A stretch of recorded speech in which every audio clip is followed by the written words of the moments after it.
Hello dear friends. तो आज हम ये सीरीज़ स्टार्ट कर रहे हैं HEC हेड टेस्ट के लिए।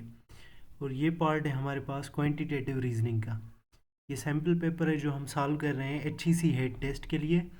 और अब हम इसका क्वांटिटेटिव पार्ट सॉल्व करते हैं। Let's start question number 21। The sum of the fourth and eighth term of an AP is AP means arithmetic progression and the sum of its sixth and the eighth terms is 44. Find the first term. अब हमारे पास सम दिया हुआ है fourth और eighth term का arithmetic progression का, जो कि है 24 and the sum of its sixth and eighth term is 44।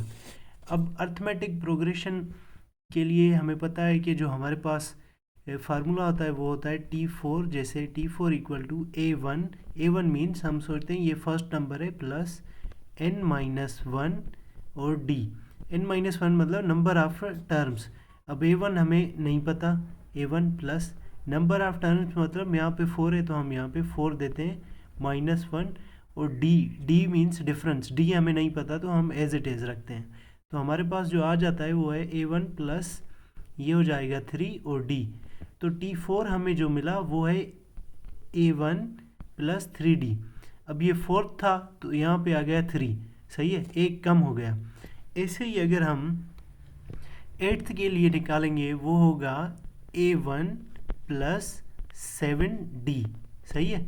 ये होगा हमारे पास T8 का।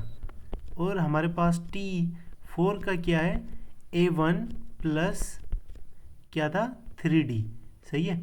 तो हमें ये दो इक्वेशंस यहीं से मिल गई, सही है। अब कह रहा है and the sum of its sixth and eighth term is 44, find the first term. अब हमारे पास T4 T8 ये दोनों का सम मिला हुआ है। अब इन दोनों को सम करते हैं, वो होगा A1 प्लस 3D प्लस, सही है, ये हम सम निकाल रहे हैं A1 प्लस 7D, जो कि बराबर है हमारे पास किसके, 24 के। अब ये हम रख रहे हैं फर्स्ट इक्वेशन। फिर है the sum of sixth and eight term. Sixth का कैसे हम फाइंड करेंगे, A1 प्लस, अब ये सिक्स्थ है तो यहाँ पे क्या आएगा 5D। सिक्स्थ का यहाँ पे आ गया 5D प्लस यहाँ पे A1 प्लस वहाँ पे क्या है टेंथ टर्म, वो टेंथ है तो एक कम करके ये हो जाएगा 9D। और ये किसके इक्वल है यहाँ पे 44 के, सही है। ये हो गई इक्वेशन 2। अब जब हम इन दोनों इक्वेशंस को सॉल्व करेंगे, ये वाली जो है ये वाली इक्वेशंस, इन दोनों को सॉल्व करेंगे, वो कैसे करेंगे, उनको पहले हम सिंप्लीफाई करते हैं। जैसे अपर वन क्या हो जाएगी, फर्स्ट इक्वेशन क्या हो जाएगी A1, और A1 को जब हम ऐड करेंगे ये होगी 2A1 प्लस 3D और 7D को ऐड करेंगे ये हो जाएगी 10D। तो ये किसके इक्वल हो गई 24 के। फिर है हमारे पास ये A1 और A1 को करेंगे ये हो गया 2A1 प्लस, अब ये हो गया 5D और 9D, 5D और 9D हो गया 14D, ये हो गया हमारे पास 44। अब ये हमें सिंप्लीफाइड दोबारा इक्वेशंस मिली, इक्वेशन 1 इक्वेशन 2। अब आप देखें ये अगर हम इक्वेशन 2 को इक्वेशन 1 को इक्वेशन 2 से माइनस करें, सही है, A1 ये वाले कैंसिल हो जाएंगे, 2A1 कैंसिल हो गई, यहाँ पर 14D है और यहाँ से अगर 10D माइनस करेंगे तो ये हो जाएगा 4D, सही है, 4D मिला। और 44 से अगर 24 माइनस करेंगे तो ये हो जाएगा 20।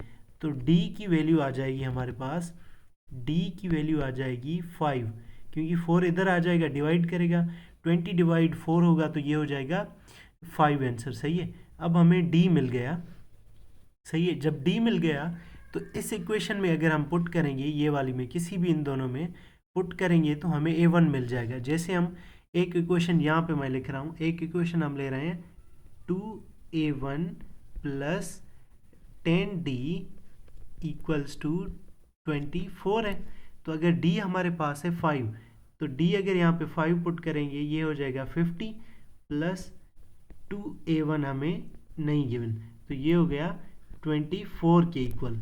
ये 50 इधर प्लस का इधर आ जाएगा माइनस का हो जाएगा, सही है। अब इधर से मैं दोबारा इसको स्टार्ट कर रहा हूँ, ये हो गया 2A1 अब 50 इधर प्लस का है, उधर जाएगा माइनस हो जाएगा।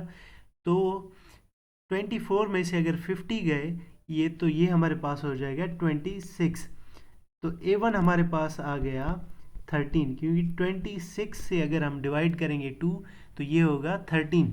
अच्छा ये होगा माइनस में, सॉरी माइनस में 26, तो ये हो गया माइनस में 13, क्योंकि 50 प्लस का था उधर गया तो माइनस का हो गया। तो आंसर है हमारे पास C -13।